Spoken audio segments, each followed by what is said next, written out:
What's up mga chong? Mahilig ka rin ba sa lobster? Well, kung oo, samahan nyo ako dito sa Okada, Manila para subukan ang bago nilang ino-offer na unlimited lobster. So ano pang hinihintay natin? Puntahan na natin yan. Let's go!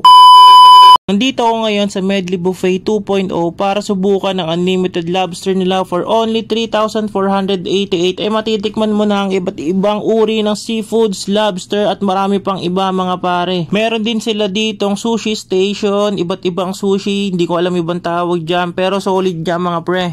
Ang walang kamatayang tempura na lagi nauubos sa buffet, fried tofu, salad station para sa mga kaibigan nating vegetarian. Meron din silang station dito para sa mga beef, pork, chicken at isa sa mga paborito ko itong Peking duck, solid nito mga chong. Meron din sila ditong shabu-shabu na ikaw mamimili ng mga ingredients, bibigyan mo na sa kanila, sila na bahala mag-serve sa table mo mga pre. Kung mahilig ka naman mga chong sa matatamis, meron din dito iba't ibang uri ng dessert. Meron din sila ditong iba't ibang uri ng chocolate. May white chocolate, green chocolate, pink chocolate. Kahit ano pang uri ng naiisip ng chocolate mga pre, nandito yan. Kung nagtataka kayo bakit Medley 2.0 mga pre, dahil bagong renovate to at nagdagdag sila ng cheese station mga pre, kung saan makikita mo ang iba't ibang uri ng cheese sa ibang bansa. Meron nga sila dito yung mga malalaking bloke ng cheese mga pre. Syempre ako naman dito, para hindi tayo mahalata na Eden cheese, quick melt lang ang alam natin. Kumuha na tayo ng cold cuts dahil ipapares natin yan dito sa cheese na nakikita natin. Ito nga pala mga chong yung kinuha ko, 'di ba? Parang ano lang. Alam mo na, parang ano lang no. Oh my God!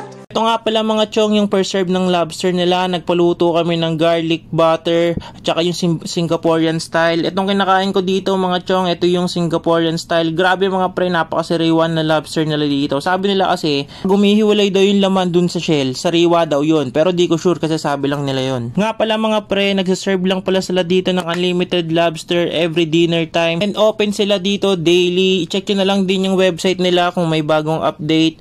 For more video, don't forget to like and subscribe. Bye bye.